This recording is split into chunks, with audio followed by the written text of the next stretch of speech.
pledge allegiance to the flag of the United States of America and to the republic for which it stands, one nation, under God, indivisible, with liberty and justice for all. Today is Thursday, October 5th, 2023, and the time is 7 o'clock p.m. The meeting of the City of Greensburg Redevelopment Commission is called to order. At this time, please silence all electronic devices. To comply with Title VI of the Civil Rights Act of 1964, the city requests that participants in this meeting complete a voluntary anonymous survey that is available on the table in the back of the room. Roll call. Would you conduct roll call, please, Judy? Dr. David Weigel. Present. Darren Burkhart. Here. Ken Doherty. Present. Jamie Hanford. Here. Carol Poling. Here. Mark Bauer. Thank you. Next item, approval of minutes. First, we'll approve the minutes of our September 7th regular meeting from last month. Hopefully, we've all had a chance to review those. Are there any corrections to the minutes? If there are none, any corrections to the minutes, they stand approved as presented. Next item is our September 20th, 2023 executive session meeting. We've got a copy of those minutes. Are there any corrections to those?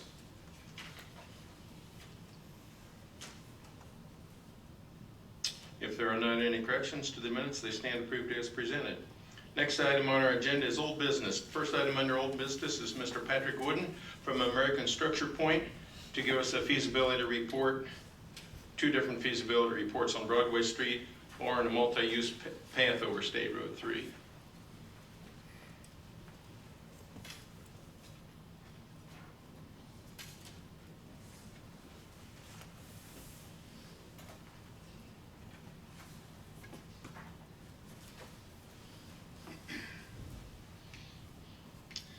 Good evening, ladies and gentlemen.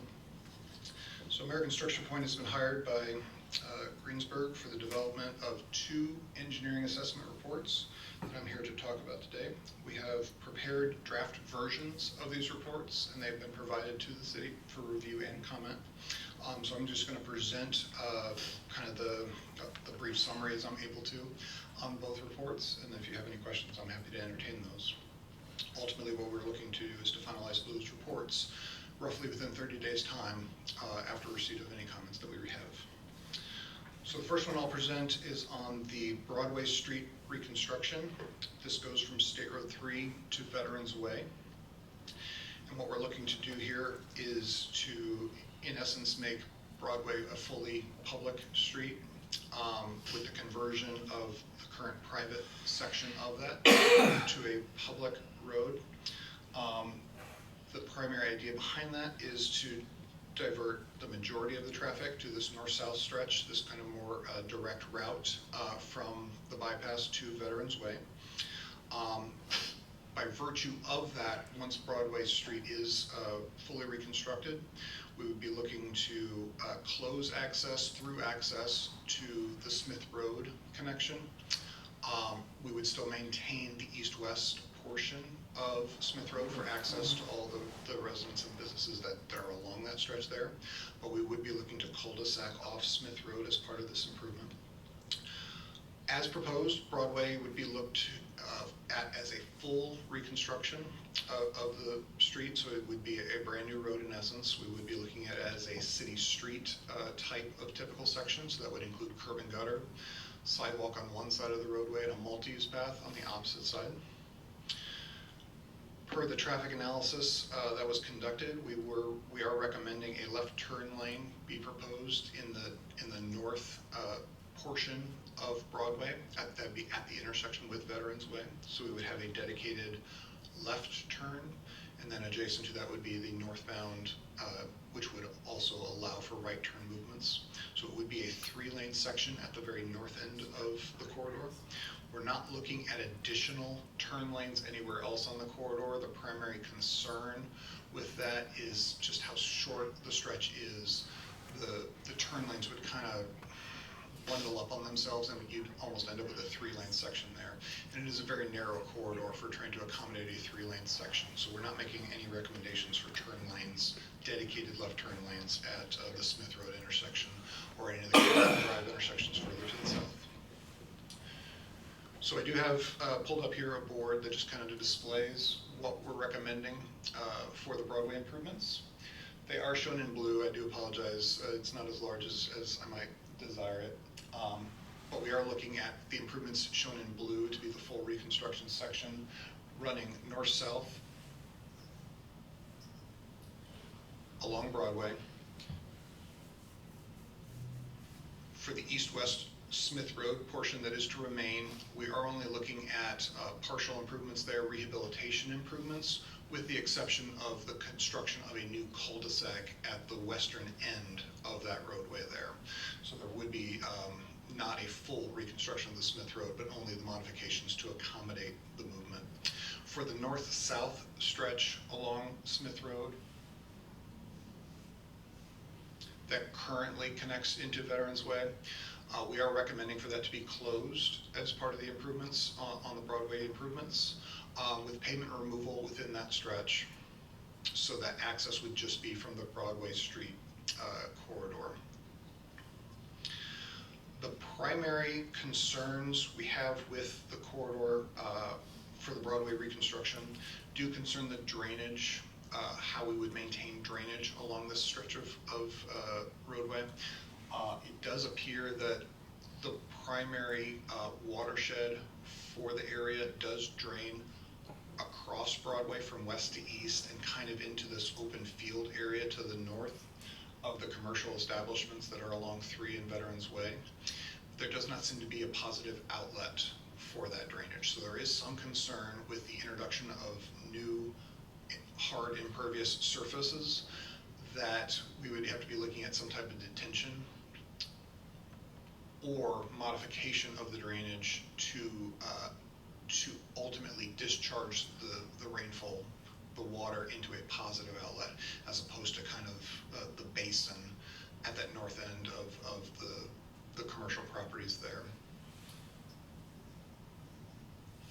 This area on the northeast side of the corridor. So as part of our recommendations, we are proposing a new storm sewer to convey the additional impervious surface that would be created by the project, and ultimately to divert that to the west down Smith Road.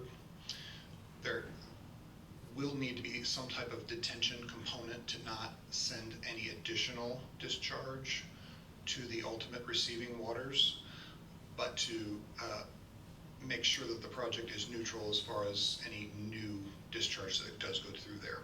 So we do have a couple of options that are available to us in terms of locations on where that detention might ultimately be placed. We did make one recommendation to put it near the cul-de-sac along Smith. The other option would be to basically increase the area of the drainage basin to the north of the commercial businesses in that northeast pocket. But ultimately, we would be looking to create a positive discharge as part of the corridor improvements. There is something of a jog along Broadway between the southern and northern portions of the corridor. Our proposed reconstruction of this roadway does look to straighten that roadway out, so that kind of at the jog that's currently there, when you turn to go down to Smith Road, we are looking to straighten that out. There is an existing lift station right near that intersection there, and there would be impacts to that lift station if we do try to correct this little jog that is there in the roadway. So we would be recommending a relocation of that lift station in order to accommodate more of a straighter road on that north-south movement there. Finally, at the city's request, we did also take a look at the potential for extending pedestrian facilities across State Road 3, the bypass. So this is an option that could be considered as part of our improvements, and that is shown in red on this board, crossing at an at-grade crossing for State Road 3. And then otherwise continuing on with a pedestrian facility only. We would not be looking at roadway reconstruction south of State Road 3 with these improvements, but only the introduction of a pedestrian facility to kind of coincide with the pedestrian facilities that are being constructed in concert with the roadway reconstruction that's shown in blue on the exhibit. That that is an option. That is something that could be considered with the proposed improvements now. It could also be considered for potential future development at a later date. But we are looking at an at-grade crossing with that. We chose as the logical termini just the end of the current municipal facilities that are being developed along Broadway there, the fire station and all that. We did take a research on the bike plan, the citywide corridor bike study that was developed, and there is adjacent ability to extend off of that if we do extend that pedestrian facility down there. So we just chose the fire station development as the current termini for there. Obviously that could be developed and extended further on, either as part of this project or with other future developments. The overall construction cost for the improvements on Broadway are on the magnitude of $4 million. That is in current day dollar figures for construction. Not just construction? Just construction. And the draft report does include some additional costs that we've highlighted, including preliminary engineering development, land acquisition, and associated costs with that. But are there any other questions on the Broadway Street study? Patrick, is the $4 million plus or minus construction cost inclusive of relocating the lift station, or is that in the utility relocation cost? I believe we costed out the lift station as part of the utility costs, so that would be in addition if that was incorporated into the construction. On the west end of Smith Road, where you're talking about a cul-de-sac, I know there is an entrance into Cova at that area there. Would that have to be shut off? No, the idea behind the design was that would almost be the primary entrance for that facility, is a dedicated entrance through the cul-de-sac itself. It would almost be the equivalent of a driveway in the middle of a cul-de-sac. If you're familiar with like a residential type cul-de-sac, there could be multiple driveways around that. This would just in essence be a single drive off of the cul-de-sac. Thank you.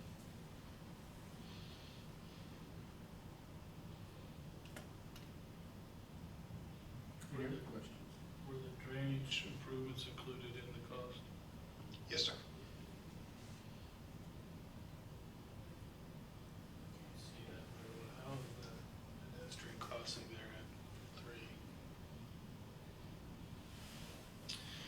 So we proposed the at-grade crossing to be on the west side of the intersection with 3. There is a divided median along the highway there, so we did call for kind of a safety valve. You cross one direction of the highway, and then you cross the other side. There is a little bit of a safety valve.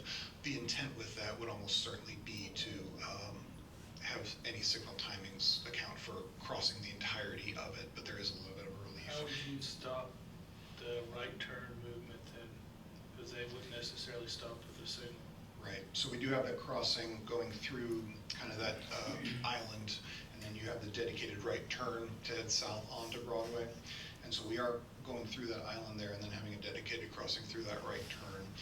Similar to the work that we did at Veterans Way, we would recommend having the flashing warning signage that would be actuated by the pedestrians themselves once the facility was in use. So I think we'd be looking at warning signage along 3 in advance of the turn, and then specific flashing signage at the intersection itself, the crossing itself, to highlight, hey, there's an active crossing that's occurring there. We would prefer that more than just the standard always blinking light, because that could be easily ignored.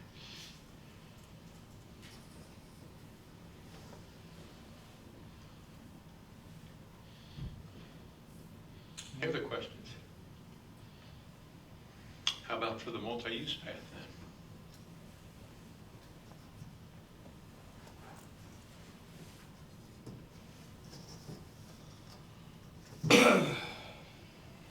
Can you guys see the board okay over here? So for the pedestrian corridor, what we're looking at here is Ultimately, we're looking for a safer way to connect the pedestrians in a non-vehicular way from the north side of the State Road 3 bypass to the south side. So we are looking at a grade separation type of pedestrian facility that would be a multimodal facility. We'd be looking for bikes and walkers as part of this improvement. We did look at quite a few options with this. It's a little bit more of a wide open analysis, because it's not really defined like Broadway. We know where Broadway is and we know where the improvements are going to be. So you do have a lot of flexibility in terms of the location of where this crossing would go.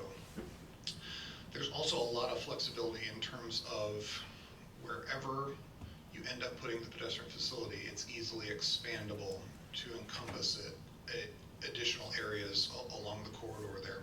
You can easily add kind of like branches to spur off at any spot location to address any needs, either present or future. It's also kind of expandable in terms of a project. Based on what budgets might allow for, you could build segments of this with it planned to be a phased construction at a future time, as funds would allow for that. The various colors that are on the board that I have presented here are just for reference. There's no real distinguishment between what colors are, other than to just kind of highlight the differences between them. As we have it laid out within the draft report, the first layout is kind of shown in blue, and this is kind of a direct north-south route that runs all the way from Veterans Way down to 4th Street. And this actually does fall along at the north end of the job where the Smith Road intersection presently is. So as we do look at, in the other Broadway report, if we do look at a closure of the existing Smith Road corridor on that north-south stretch, that could be replaced by a pedestrian-only facility along that same corridor stretch to provide access along there. Primarily then with this layout option, we're running a direct north-south movement. Ultimately crossing at it's not located at an intersection. It's actually halfway, approximately between the Broadway intersection and the Carver Street intersection, but it's not at a current physical vehicular intersection today. So we would be looking at a pedestrian overpass structure over the highway. The route would then primarily run through an existing utility corridor, so there is benefits of having the pedestrian route along this corridor by virtue of a substantial amount of this alignment does run through area that is existing right away to the city. So there is more access, and there could be less costs associated with land acquisition in this alignment. But there is also challenges with that because it is an existing utility corridor as well. So there's a lot more facilities out there that we are trying to look to avoid impacts to with the proposed improvements. Ultimately, we are looking to run kind of on the backside, the west side of the water treatment facility that is along that stretch there. It appears to be an old railroad corridor, and so we are being able to take advantage of that.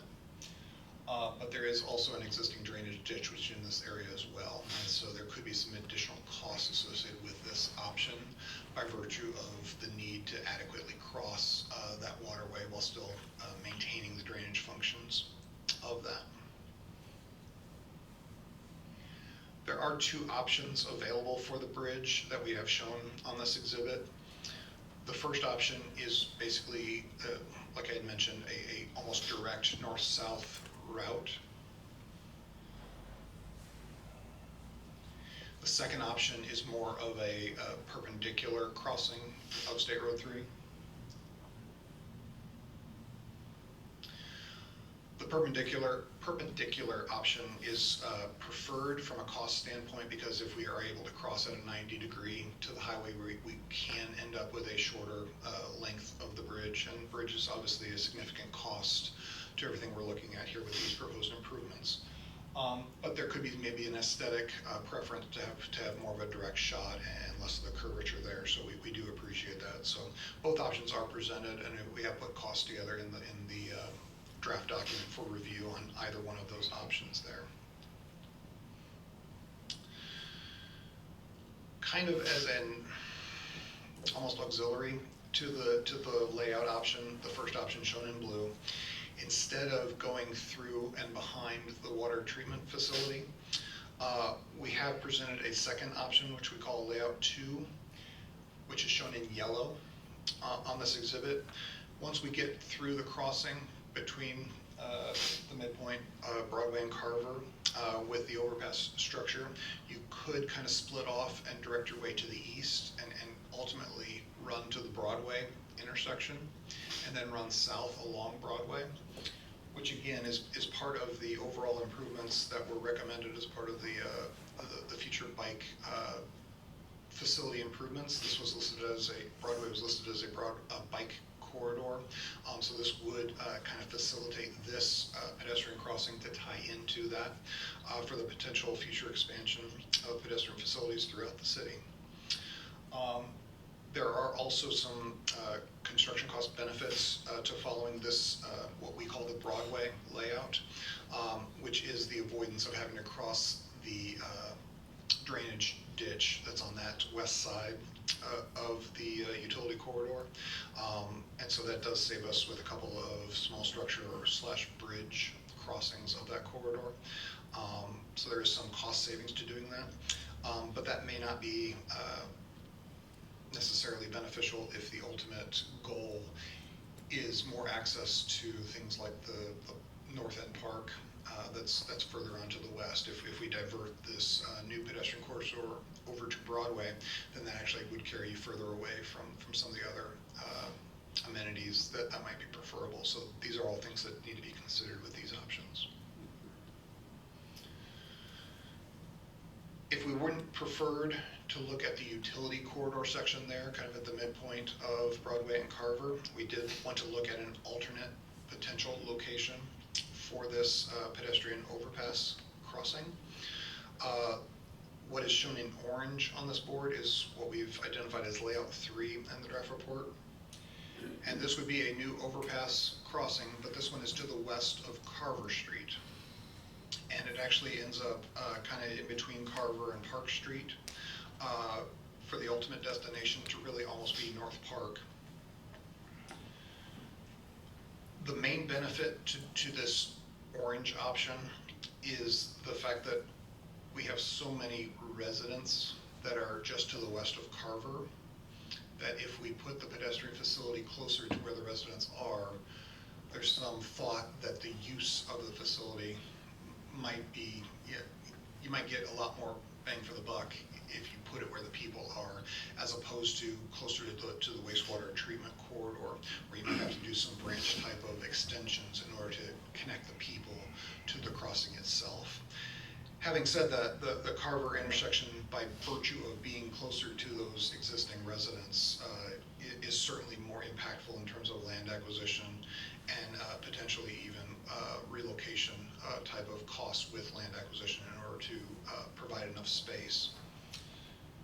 You will note that there's a lot more curvature, especially as you get closer to State Road 3 with this orange alignment.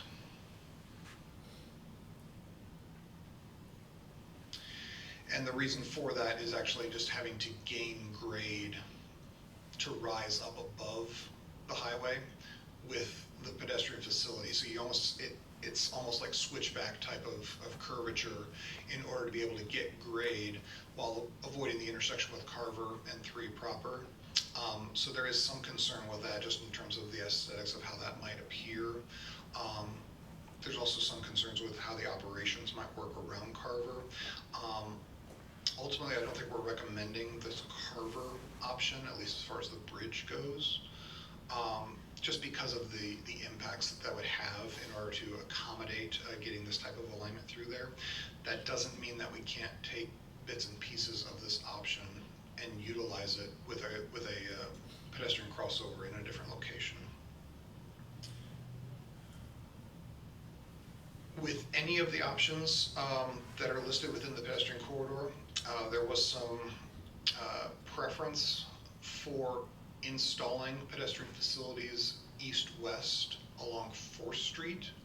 And so we have that shown in red at kind of the bottom of this exhibit, connecting Broadway to the park, such that whichever option is preferred for the north-south pedestrian corridor, there would still be access to any of these amenities along the corridor there. There's no real pedestrian facilities to speak of today along 4th Street. So we are making that recommendation. But again, the option that's shown in red can be basically accommodated with any ultimate recommendation for the north-south corridor there. Likewise, shown in green on the board is again kind of a spur extension, such that whichever option is ultimately preferred for the north-south corridor, if we install a pedestrian facility along 11th Street in green between Carver and Smith Road, then whichever option is selected for the overpass crossing, you would then be able to accommodate the pedestrians from the opposite location, whether that might be the apartment complexes that are along Broadway if you end up building the Carver overpass, or if you end up building the kind of the layout one, the blue option overpass, then you would still have that access to the Carver residents by virtue of this connection through 11th Street. And that may be more conducive than the potential for those same residents having to walk north or bike north to Veterans Way to then access by going south. So it's another option to consider, but we did make the recommendation that that could be considered either as part of the current opening day improvements, or it could be another option that is selected for a future expansion at a later date, again, based on need and based on available funds for that.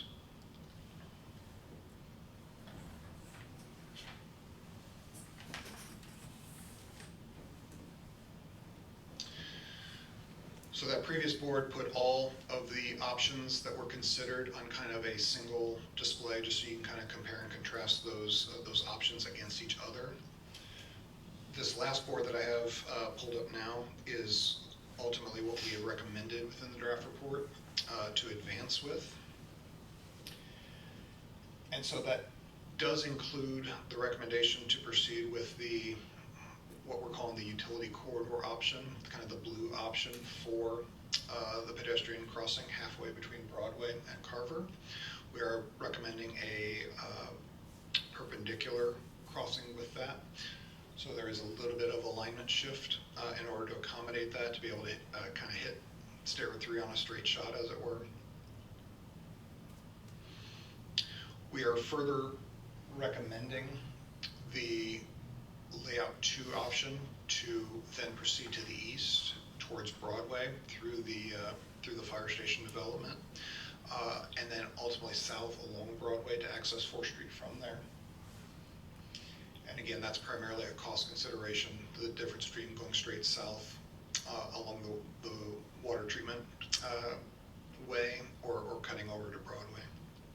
We are making a recommendation to construct 4th Street between Park Street or Carver, as it were, and Broadway, so that we do have full pedestrian access east-west, regardless of the option.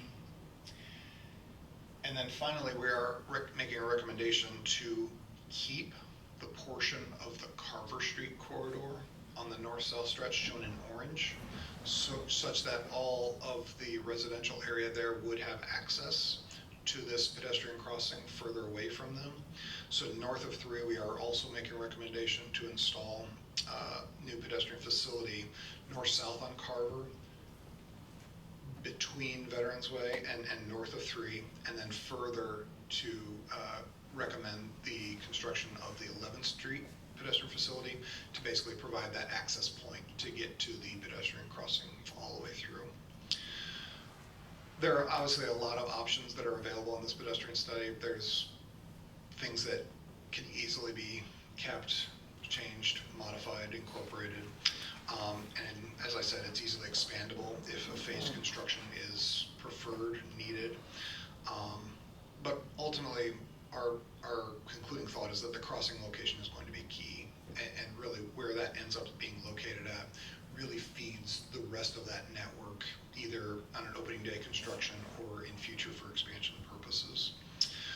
ultimately, the construction cost for the pedestrian corridors was on the magnitude of $9 million. If we look at all the options that were recommended, I think we get closer to $11 million for construction costs only. And so again, we do have within the draft report some anticipated costs for additional things that will be necessary for the development of the corridor, including land ac, preliminary engineering, construction inspection, and the like. But with that, I'll turn it over to any questions you may have.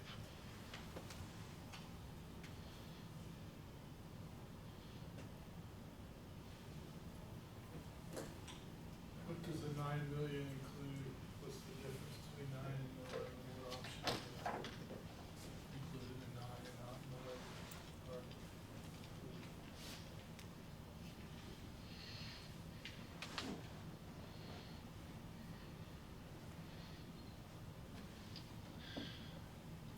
So the 9 million includes what we have shown here in blue, yellow, and red. So it includes the primary crossing, it includes the extension along Broadway, and then it includes all the work along 4th Street. The options that would extend that further out were to extend along 11th Street and then along Carver. Those are Orange the and yellow or the other? orange and green. Orange and green. Yep.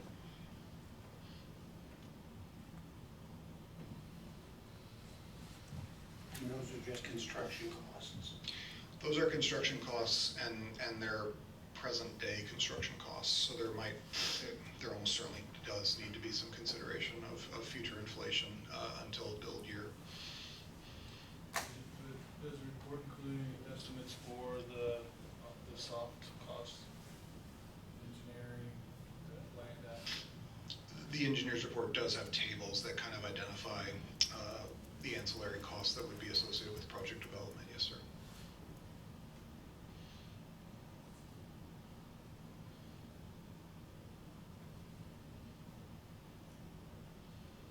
Any other questions?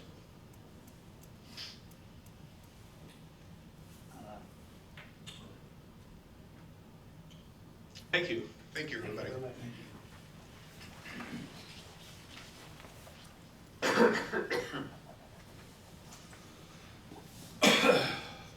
Next up on our agenda is Mr. Bob Lindgren with Lee and Associates, going to give a little report about the property marketing program.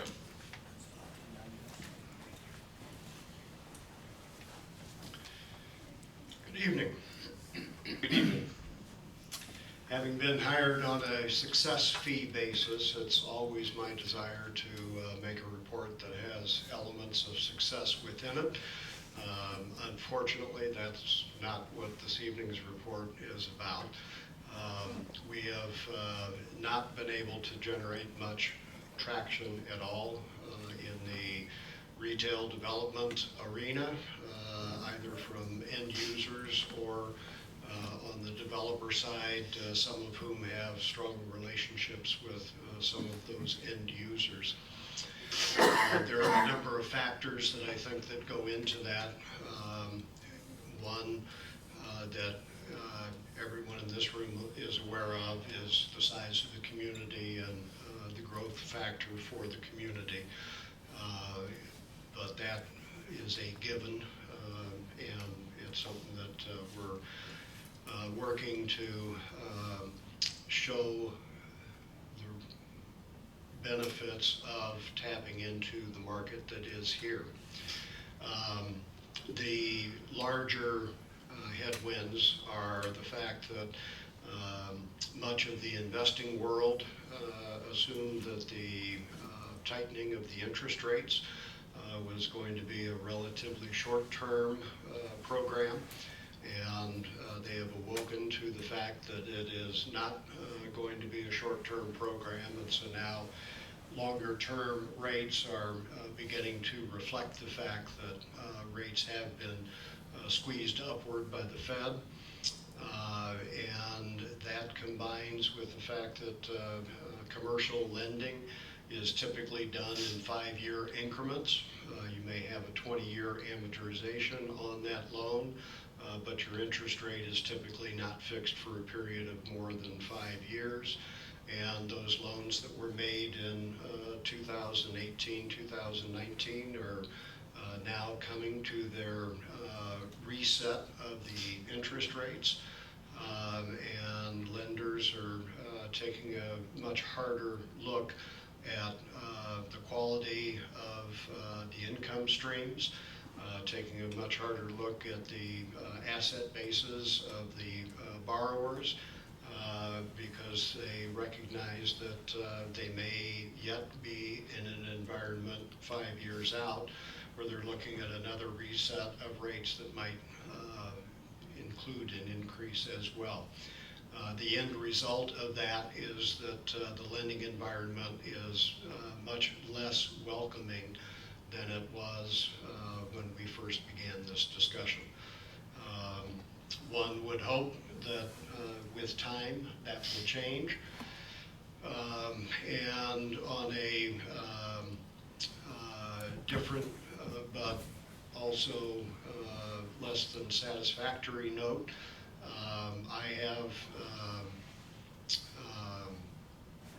at the suggestion of my family practice doc on a routine visit, had a CT scan done, and I have a surgery coming up in 10 days, a couple, 3 days in the hospital, in a 2 to 3 week recovery period after that. I'm told that email and phone will be fine.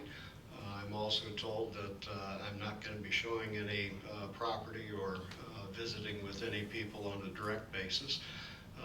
So my activities are going to be somewhat limited as we move forward, and if that impacts decisions as we go forward as to whether to renew the contract or not, that's perfectly understandable. Wish I had more news and more concrete news to report on the business side of things, and otherwise I'm open for questions and happy to address anything that you may have. First of all, we all wish you the best of luck on your health issues. Thank you very much. Everything else is secondary to that. There are others within your organization pursuing this program also, are there not? There are other people in my organization who, on an ancillary basis, are assisting because of the contacts that they have. And like me, they have an incentive via the success fee to be involved. But in terms of it being a primary focus for them, that is not correct.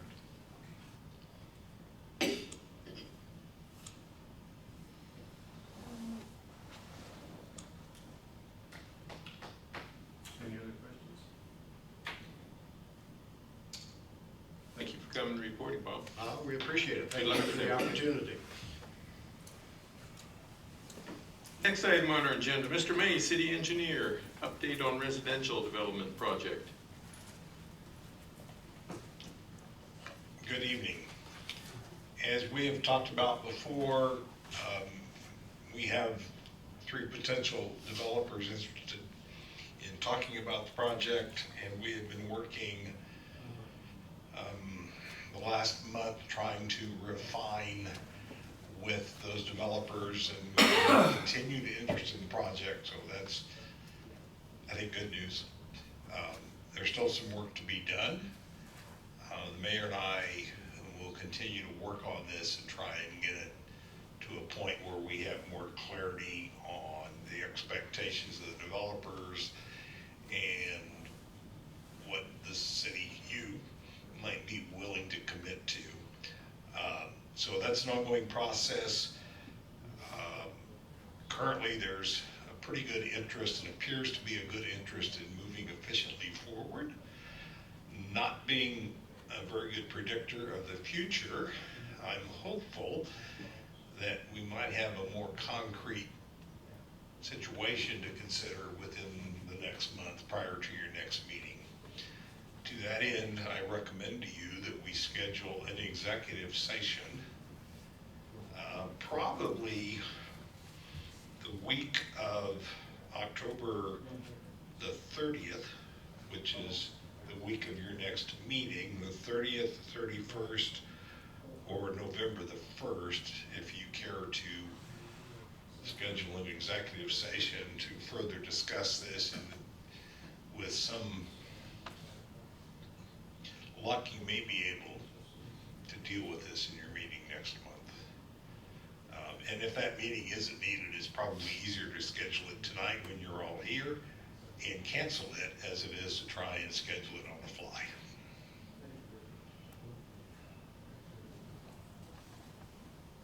Makes sense.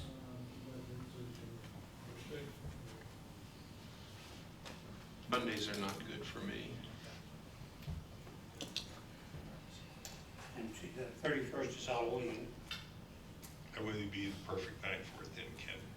It's scary enough as it was. You could come in costume. I am now.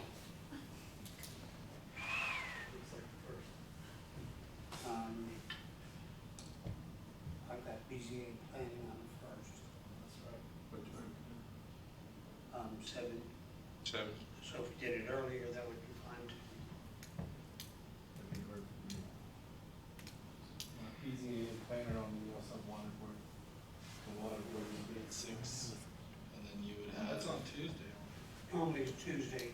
I have it down for Wednesday. I don't know whether that was changed already or not. I'm not looking at the calendar, I'm The just telling you. following Yeah, week is election day on Tuesday, but not that. Oh. No, that would yeah. move to the 8th. BZA and plan should be on the 8th, because it would fall on the 7th, which is election day, which is a holiday. Okay. You're talking about the week of the 30th, right? Yeah, so Tuesday is the 31st, so that's the last Tuesday of the month, not the first.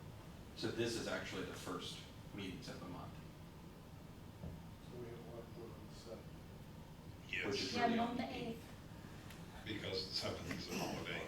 Okay. I'm on the 1st, it's fine. I encourage you to allow enough time to thoroughly discuss this if we have information to be discussed. What time, David? November 1st. 6 o'clock, 6:30. I work from home that day, so I can make either one work. 6 o'clock? What's easiest for everybody? That would probably. Harold, Jamie, is that good for you? Fine for me, 6 p.m. not that important. I'm wide open.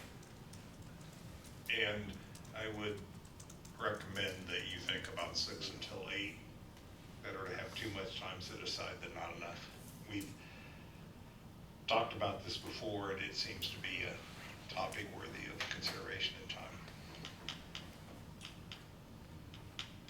And that's all I have at the moment. I do want to impress upon you, there has been, I think, true enthusiasm about moving this thing forward, so just a matter of putting the pieces together, I think. Great. Thank you. Good help. Moving on to new business. We have Brady Rogers with us from Reedy Financial Group to give us an annual TIF impact presentation. Thank you. I do have some handouts for you guys here. I have both copies of the TIF impact as well as the financial update, so I'm going to go ahead and hand these out to you.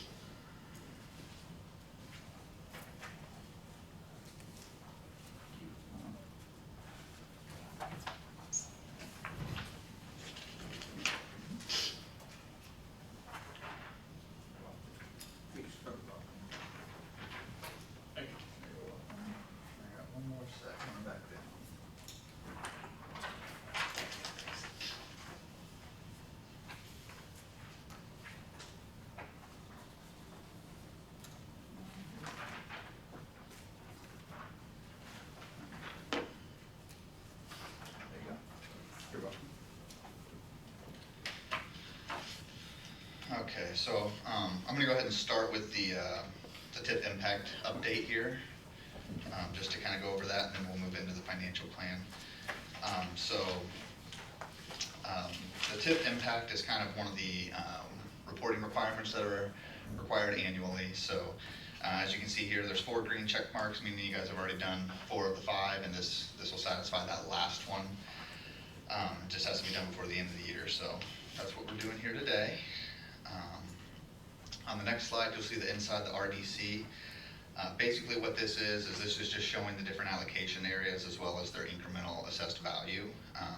It does also show the creation year of the TIFs as well as the expiration date. The reason Heritage Hill is showing this to be determined is because there hasn't been any debt taken out yet, so the clock hasn't started ticking on that one. Once some debt's been taken out on that, that would be a 25-year time limit. So any questions on this slide? All right, on to the next one. This one just is kind of explaining how TIF works, mostly for informational purposes. I don't have a whole lot to go over on this one unless there's any questions regarding it.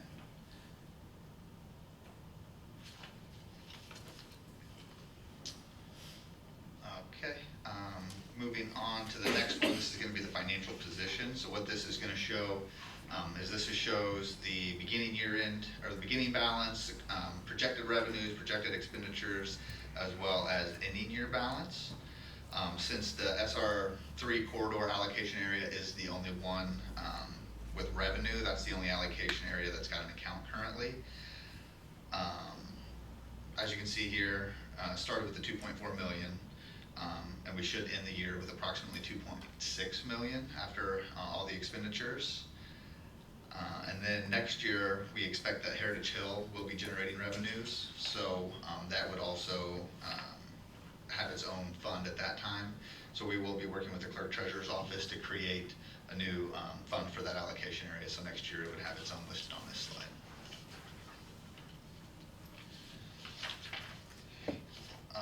Let's see here. So next slide, potential future projects. So these are things that I think some of them have actually been discussed here today. I know there's been some discussion for residential housing programs, multifamily housing programs, the pedestrian connector, and then just park developments and road construction. So just kind of wanted to list out some of the current and or upcoming projects that you guys will be working on. And then, let me see here. That's really all we have for that one. TIF impact question. So the main reason that we do the TIF impact is to basically show how the property taxes would be collected had there not been a TIF created. So this is just a hypothetical situation where all the current developments and everything still happened, just without any of the TIF incentives or assistance.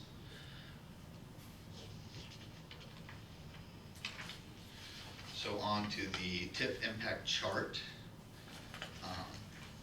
So this is going to show the overlapping units, the circuit breaker impact, and the percentage of the impact. I know that the circuit breaker for like Greensburg City does look like a large number. However, if you look on the right side there, you can see that compared to the budget, it's only 1.57%. And so further down here, you'll see, we'll kind of go over these numbers on the next slide in a little more detail, kind of explaining what they mean. But basically what we're showing here is that the TIF margin is at 0.73 or 73 cents, which is a very healthy number. And then like I said, we're going to go over those on this TIF impact explain slide here. So basically for every dollar that the RDC brings in, 73 cents of that is due to the TIF. The additional 27 cents would have still generated and been split amongst the unit had there not been a TIF created. So if you look here at the bottom, or in the middle there, is the TIF margin is the 73 cents. And the green there is the $1,268,309. That's the revenue that's being generated from the TIF in 2023 across all of the allocation areas. 920,306 of that is due to the TIF, and then the $348,003 is what would have been there had there not been a TIF. So that's the amount that would have been collected if the TIF had not been created.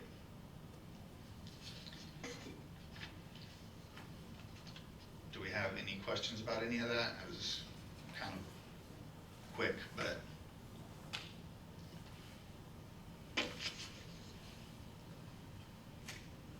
No questions on this? Okay, well, we will then just roll it on into the financial plan here. First page is gonna just be cover sheet, and you got a table of contents. Page 3 of 12, you're gonna have the overview, so this is just gonna list all the commissioners and officers, your local council. It'll also have all of the TIF allocation areas that are listed below, with some details about them, about when they expire, and all that information there. On page 4, this is going to be all of the expenditures that we have for this year so far. So that's just kind of how we are currently tracking everything, so you can look through there. If there's any questions about any of those, feel free to ask. But that's what we have through September so far. 5 of 12, this page is going to be the SR3 corridor allocation area. So what this is basically showing is it's just month to month. It shows the beginning cash balance, it shows the debt payments, revenues, capital outlays, and then your ending balance. If you look there, there's going to be highlighted as September. That's just because that's the most recent month that's been updated. So those numbers are going to be current through September. And then below there you have 2024, those are just projections. So, and we do update the projections regularly as we hear about different projects.